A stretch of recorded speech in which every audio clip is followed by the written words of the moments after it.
Greetings viewers, welcome to the first ever edition of Community Insight here at GASA Media Studios. Community Insight is a talk show that brings to us the general happenings all around us. And today we are going to handle a very special topic. Activities of children or pupils during this long-term holiday period. Are you a parent and you wonder about the activities of your kids during the holidays? Well, dear viewers, stay glued or connected to this show as we are going to bring to you amazing content on this particular topic with Ingrid and Karen alongside Christopher. Without further ado, Karen, you come to realize that holiday classes stands out to be the most prominent activities kids enroll themselves in during the holiday classes.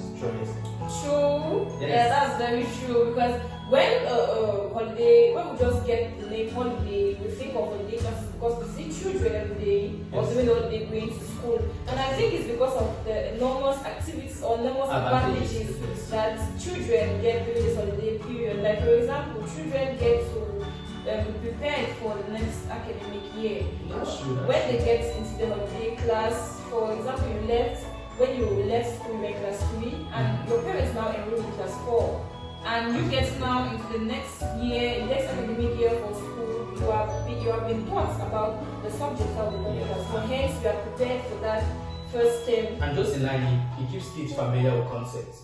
You see, so since you're getting to a new class, that means new concepts are going to be taught. So now, attending holiday classes are going to keep the child's brain stimulated, are going to keep the child prepared for the next academic year. Yeah, that's true. I think another advantage of holiday classes, the child catches up with concepts that he or she did and start teaching kids about from class 4 things, for example. I think they'll go back to class 3 to make sure the kids understood the concept. And this will go a long way to those kids that are actually students. Slow learners, yeah. Will actually help slow learners actually pick up from where they stopped. Yeah, and also it keeps kids in a routine, don't you think? Yeah, they don't talk about routine, they're actually good about routines. There are children who just, let me say, wake up from sleep and while they're going to the kitchen to look for food. Others don't even pray, they don't do anything, they just go out to play. But now, enrolling your child in holiday classes is putting him in a positive routine because obviously when John, for example, is up, the first thing he thinks about is okay, very soon it will be school hours. 7 o'clock, for example, I have to go to school and stuff like that. And then rather than him going out to play, he's going to be more composed in the way he acts, in the way he does his things. That's true. And that's very true because I think holiday classes also keeps the brain of children stimulated because they are or it's being said that kids usually learn a lot at their tender age, or they get to pick up things a lot or more faster at their tender age. So you enrolling the child in a holiday class keeps the child being stimulated because you know that, like Chris said, he will wake up at this time and he knows that this time I have to be in school, at this time I have to be back home and to help my parents. And we'll go a very long way to boost his grades because so long as his brain is stimulated, when he's entering the new academic school term, he's going to be actually well armed for the academic term. Well, viewers and Karen, you come to realize that yes, sending your child for holiday classes is actually a very good thing, actually very advantageous. But yet there are other activities kids can enroll themselves in. There are other like extracurricular activities that they can get engaged in. For instance, getting into learning tech computer classes or engaging into computer gaming skills. I mean, it goes a long way to them. To help them in the future. That's coupled with the fact that the world is developing or is advancing technologically. So a child gets into a computer class during this holiday period, like the holiday period is 3 months. So I think a very long time. So if the child goes to school for like a month and there are 2 other months with the child to do other activities that will help him in the future to grow. So getting to a computer class will actually help this child to fit in the advanced or technological world tomorrow. In the 21st century. Yeah. And look at it, when we talk about the computer, you have the editing, you have graphics, all the rest. Those are actually learning skills that the child can actually pick up. They can be very wise still learning. And coupled with the fact that there are a lot of businesses, small businesses popping up in our society nowadays. So the child can be able to design flyers at a very tender age. Like I said, kids turn to pick up new ideas easily because of their stimulation in their brain. So I think if the child can be able to design a flyer for a business at this tender age, he's going to help him or her as he grows, and he will be earning while learning, like Chris said, dear viewers. And another skill a child could acquire during this long-term period is actually getting into the world of fashion, and is learning how to sew. And because kids also have passion for things like this, how to sew, how to do nails, makeup, and the rest. So I think if this child has the passion for this kind of activity, I advise parents to enroll their children in it. You never know, the child might grow up to be a fashion designer tomorrow. Like we just said, the world is actually advancing, and fashion designing might be the top of society. Just talking about fashion, just in line with fashion, you see, during the holidays, actually the time whereby kids can get involved in workshops.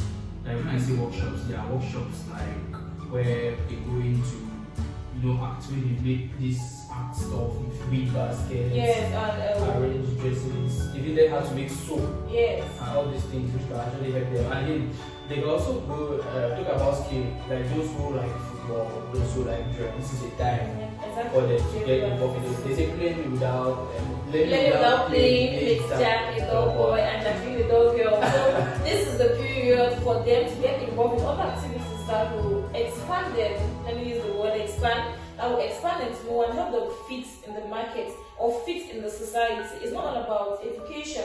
Like our star Cameroonian footballer Samuel Eto'o, he didn't go far in education, but look at where he is today. He has gone far and is well to do. So, like Chris said, dear viewers, if your child is that passionate to play football, I think it's a good opportunity for you to support him or her to go further in life.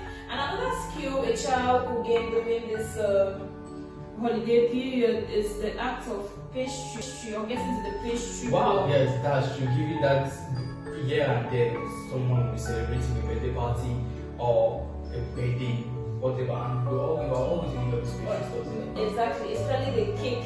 The cake is like the most selling product when it comes to the pastry world. Yes. Because birthdays come up every day, anniversaries, engagement parties, weddings. Even with the funerals, you usually have big packs or big food of that found in packs. And if the child would actually learn that at this young age, he or she would grow in that spirit, like the Bible says, teach your child in the way of the Lord. So he or she will be the Bible when he grows old. Proverbs 22 verse 6. Why? I'm going to quote the Bible. Exactly.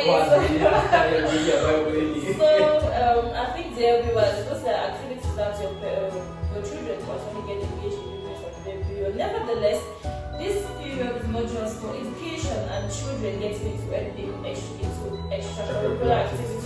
This is the time for parents to play a very important role in the lives of their children. The holiday is not only for the child alone. I mean, the parents have a role to play in the life of their children. Yes. For example, this is the time for you to talk to your child one-on-one, get to know what he has or he or she has been up to, especially those found or those who attend boarding schools. This is the time. When they come back home, sit them down, ask them how was school, how did you cope during this time and during this time. Get to find out what they have been up to. Because given that during the school hours, parents were busy at work, children were busy with school, and so there was not that time for communication. Or that kind of bonding between Yes, parents and children. So this is the time, like we have been saying, 3 months is a whole lot. It's just a matter of planning. That within this time my child goes to school, within this time he or she will acquire a skill, and within this time it's the time for me to bond with my children. So viewers, we are on to the role of parents and the life of the kids during the holiday. And still in line with this, we can talk about making materials available. Yes, sending your child for holiday classes, sending your child to gain a skill is good, but you have to make the materials available for this child, like school fees, like materials like books for those who are attending the classes, and those who are learning drawings, they have to buy the necessary materials again. Because most parents are always for the fact that okay, I've paid their school fees, I'll introduce you to I'll give you the platform. But that's all. I just need the child to just be on his own. I think you have to step in like Chris said, for those who attend the holiday class, when they come back home, it's for you to ask them, do you have an assignment? Help them, show them, or guide them to do the assignment. Not necessarily for you to do it for them, their parents. It's for you to guide them so they'll know they have someone at home that they can turn on to if they have a problem with academics. About getting the child to learn moral standards, moral values, ethics, and survival skills. I mean, yeah, this is the time. This is the time for parents to teach their children morals, teach them about the Bible, teach them lifestyle things is not good. The 10 Commandments of Jesus Christ. This is the time for you to mold them in the light or in the way of Christ. I think this is the time for parents to teach their children the dialect. Yes, this is the time. Yes. Because homes where parents cannot hide anything from strangers, you must say it in English or in French, and if the stranger is bilingual, he or she will hear what you're trying to tell your child to do. But if it's the mother tongue, I don't think he or she will hear, except you are from the same tribe, and it's been the case.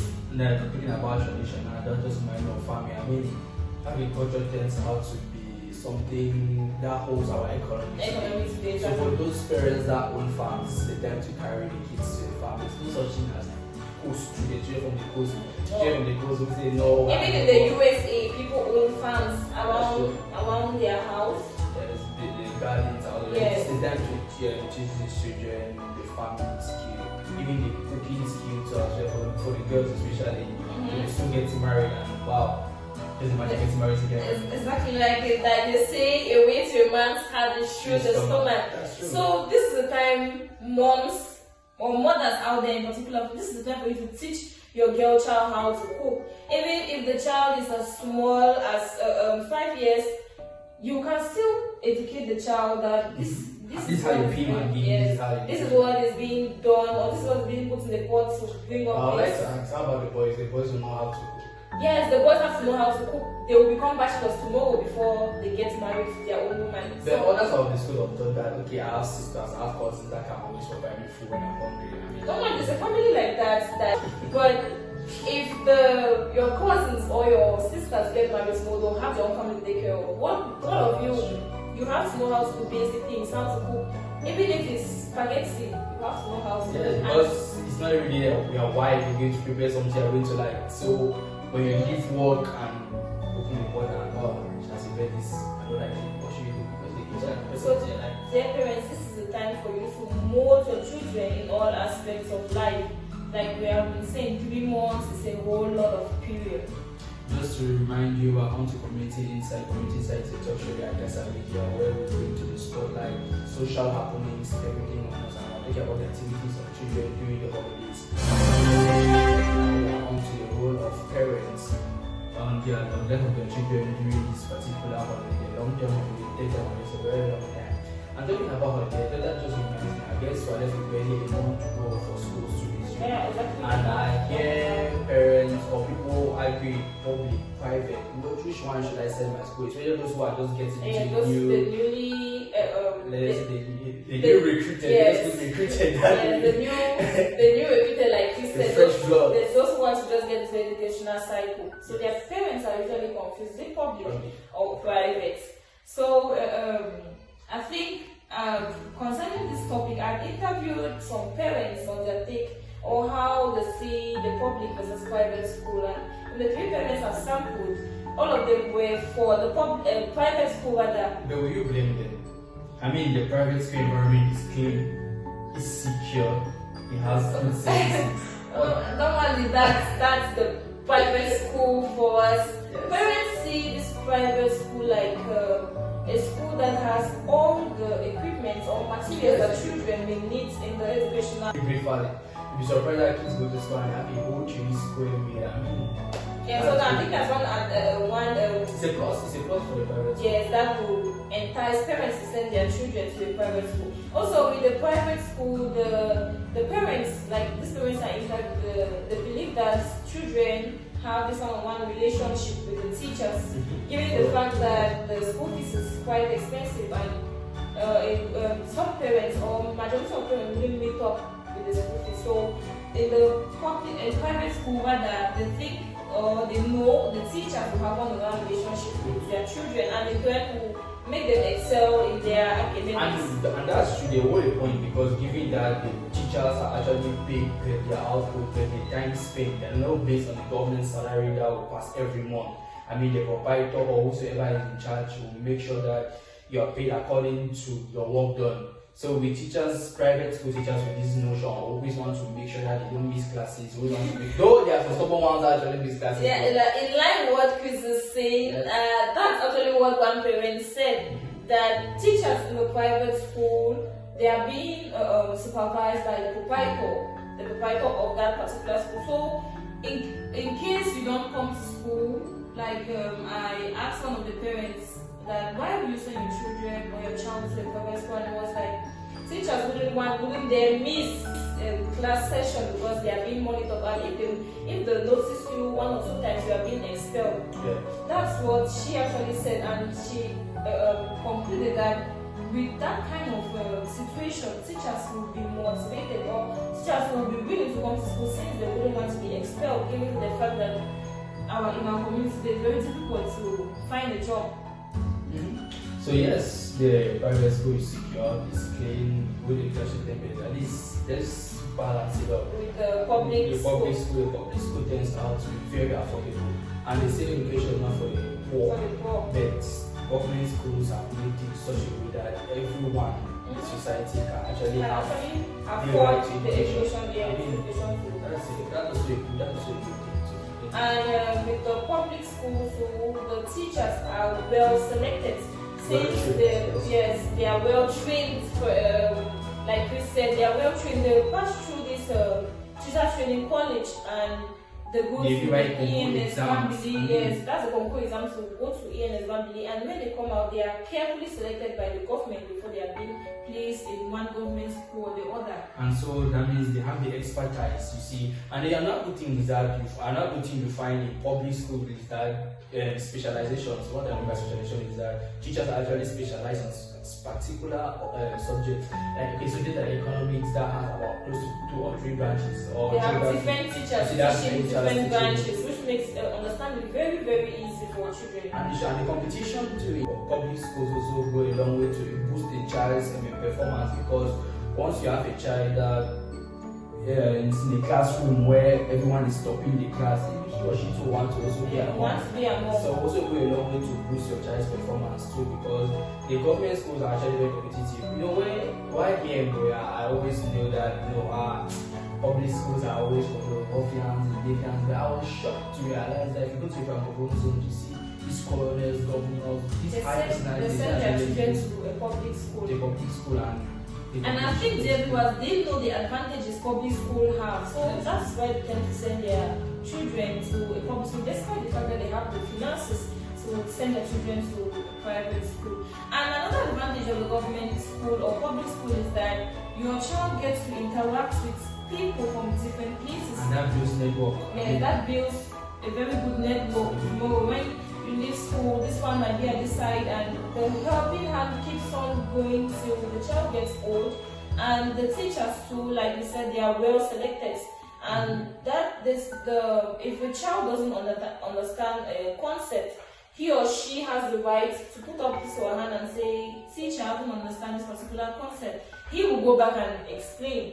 So it's not like the public school and the private school, or the private school is more advantageous than the public school. It's just a matter of balance. Yes. Nevertheless, you are not here to say which one is better than the other one. At least everything rests back on the parents. On the parents, where they can afford, where they can reach out. Exactly. It lies on the parents, like Chris just mentioned. It is in their place for them to choose school to send their children based on their finances. Everything has a good and a bad side, so at least. So dear viewers, I think with what we have said, we have given you some kind of information on the kind of activities to do, or the kind of activities to send your children to during this holiday period, and how you can get engaged with them, or the role you can play in their life during this long-term break, and also the kind of school, or the kind of school you can send your children to. Public or private? Public or private, it all depends on you. So dear viewers, we have come to the end of today's edition. Like you heard in the beginning, it is a talk show, hence you are eligible to send your comments or contributions in the comment section. Stay tuned for more on Social Insights with GASA Media, and I have been enjoying carrying alongside.